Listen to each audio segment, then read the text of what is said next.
Olá, eu sou o professor Emerson e nós vamos dar continuidade aos nossos estudos de História do Direito. Hoje estaremos discutindo a temática filogenia jurídica. Prezados alunos, é um grande prazer estar aqui novamente com vocês e nós vamos então dar continuidade aos nossos estudos de História do Direito. Hoje estaremos discutindo a temática filogenia jurídica. As contribuições do texto hoje são do professor Adalberto Narcísio Roming, que vai trazer informações importantíssimas para nós conhecermos um pouco mais sobre essa temática que se relaciona com os diferentes grupos e instituições na história do direito. Vamos então ao nosso primeiro slide. Um dos autores clássicos mais importantes da história do direito, em especial a do direito brasileiro, é Isidoro Martins Júnior. Sua contribuição, porém, vai mais longe. Não só porque, além de conhecer a história do direito brasileiro, conhece a do direito ocidental. Mais que isso, porque muito antes de se falar em teoria sistêmica, por exemplo, em autopoiesis, no ou do direito, Martins Júnior já trabalhava a ideia de direito como um organismo social, a semelhança de um organismo biológico natural. Para Martins Júnior, orientado basicamente pelo positivismo francês e pelo evolucionismo de Herbert Spencer, e pela teoria evolucionista de Charles Darwin, o direito, e aqui se faz presente também a influência e a pena de Rudolf von Lenin, completadas por Tobias Barreto, pode ser considerado como um conjunto de condições existenciais e evolutivas da sociedade coativamente asseguradas pelo poder público. Aqui a gente já tem um ponto importante, que é a relação da discussão do direito, das estruturas presentes na sociedade que se relacionam com o direito, com efetivamente essa ideia de um organismo social. Quando falamos de Isidoro Martins Júnior, nós estamos falando de um teórico que vai efetivamente nos trazer esse posicionamento, que vai discutir também essa característica da relação entre seus diferentes grupos e organismos. Assim, quando falamos da temática, ela vai efetivamente percorrer esse caminho, essa característica de análise do direito a partir também dessas diversas organizações existentes dentro desse mecanismo. Vamos então ao nosso próximo slide. Pietro Cogliolo, procurando estabelecer as leis gerais da evolução jurídica, destaca que os códigos de um povo surgem naqueles períodos em que os costumes e as regras são numerosos e estão a se corromper. O direito, assim, é primeiramente formado na gens e na família, e pouco a pouco é transferido ao Estado. A execução das sentenças é primeiro pessoal e depois real. As relações jurídicas antigas encarnam-se nas formas processuais. Todas as formas modificam-se e simplificam. Para Martins Júnior, o contributo de Cogliolo é importantíssimo, restando, porém, a pergunta se é possível formular com certa precisão as principais leis superiores da referida evolução a partir de um ponto de vista novo. Isidoro Martins Júnior, então, parte da ideia de que todo organismo natural pode ser estudado sob os aspectos anatômicos ou estrutural, funcional ou fisiológico, e morfológico ou plástico. Aqui nós observamos mais uma característica do Martins Júnior que vai nos trazer então essa analogia com essa estrutura dentro de um processo voltado ao organismo, quando cita na relação da autonomia desse processo, quando fala da questão estrutural, quando fala da questão funcional e quando fala da questão fisiológica, relacionando basicamente as instituições como organismos e essa relação das instituições com o próprio direito. Então esses grupos, na realidade, que aparecem, eles estão, em outras palavras, se relacionando dentro desse mecanismo das sociedades, e a partir dela vai se formando efetivamente essas estruturas jurídicas. e assim compondo uma análise a partir da história e da formação desses organismos dentro da sociedade.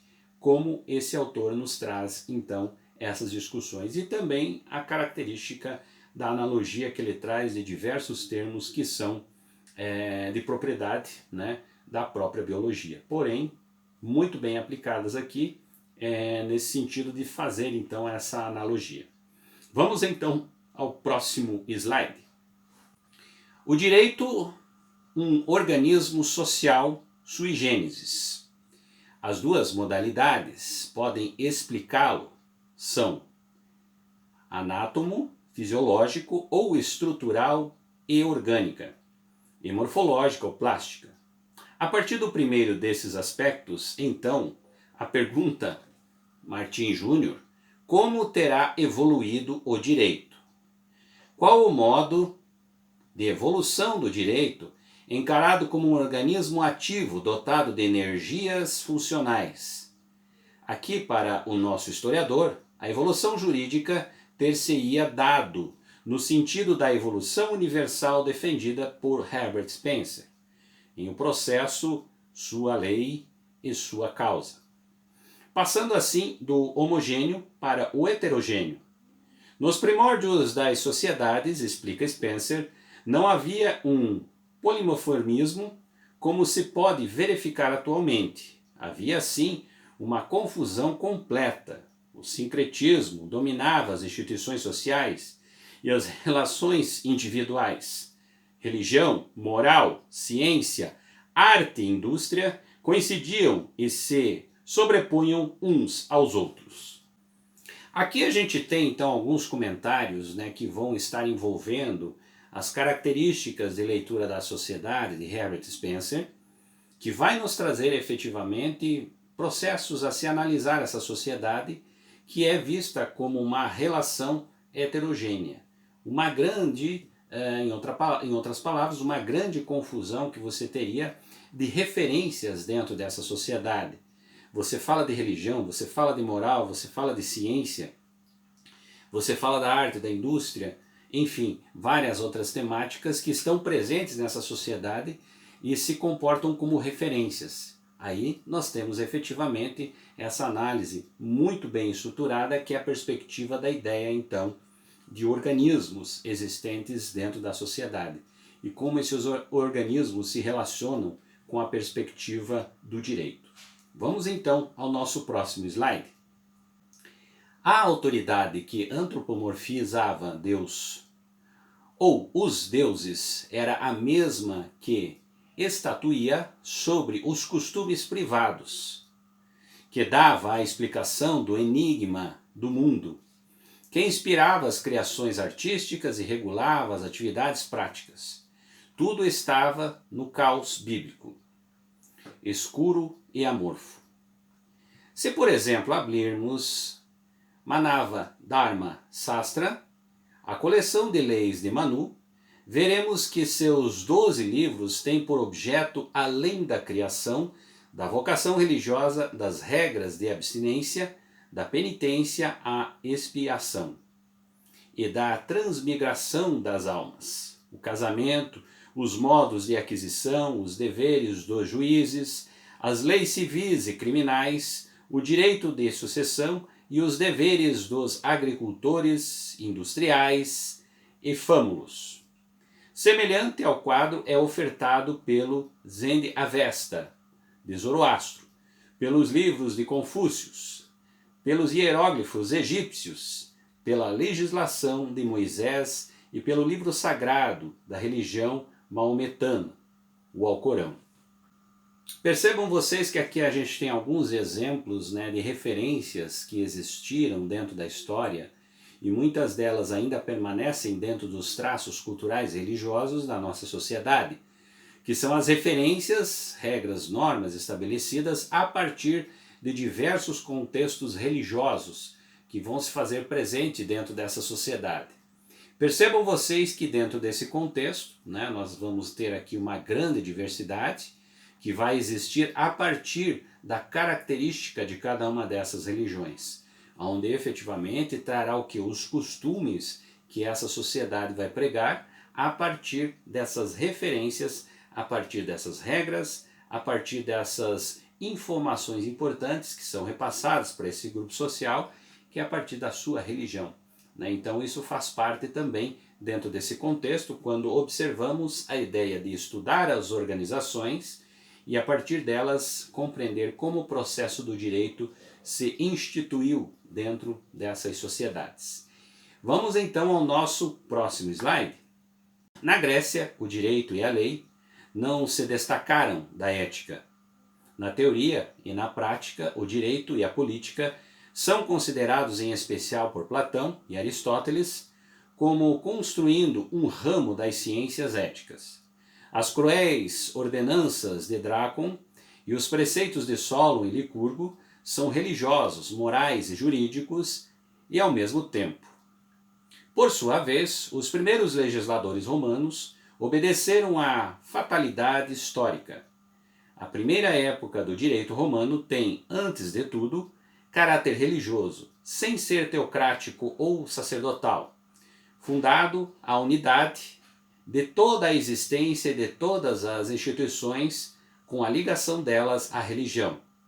Para Arndt, remontando ao mais antigo desenvolvimento do direito, encontraremos, de um lado, uma relação íntima do direito privado com o direito público, e de outro, dos dois reunidos com a religião e o culto. Esse fenômeno explica Martin Júnior e Rossetti que sua origem nas sociedades são instintivas e religiosas, confundindo-se o direito com a ideia de justiça e de moral, com o ser, pois vem da divindade. Aqui a gente percebe que efetivamente existe essa relação, sem dúvida nenhuma, quando tratamos dessa condição que é a condição que se faz a partir das influências religiosas. Em muitos casos, quando a gente vai pensar, por exemplo, na Grécia ou efetivamente na Roma Antiga, que vai nos trazer assim diversas informações importantes, históricas e referências também para a área do direito, a gente vai perceber que existem esses traços, né, ligados a uma religiosidade, ligados à prática de cultos, à prática, em outras palavras, de uma referência a deuses, porém ela tem toda uma característica também fora de um princípio teocrático, que é o que foi citado aqui. Então, nesse sentido, nós temos essa referência, ela faz parte, porém, ela não é totalmente dominadora dentro desse contexto. Se faz toda uma referência de uma construção do direito a partir desses grupos, né, e esses organismos que se constroem dentro dessa sociedade, que vão fazer referência então a essa formação do direito dentro de um princípio histórico, como analisa aqui o nosso autor. A todos vocês, espero que tenha contribuído para conhecer um pouquinho mais sobre essa estrutura apresentada, que é a característica então da filogenia jurídica, ou seja, dessa relação entre os seus diferentes grupos e organismos que contribuem, né, para a formação do direito, que estão, em outras palavras, dentro de um princípio, dentro do processo histórico, contribuindo para a construção das sociedades e essa relação do direito dentro dessas sociedades, que fazem parte desse contexto. Nos encontramos no nosso próximo vídeo.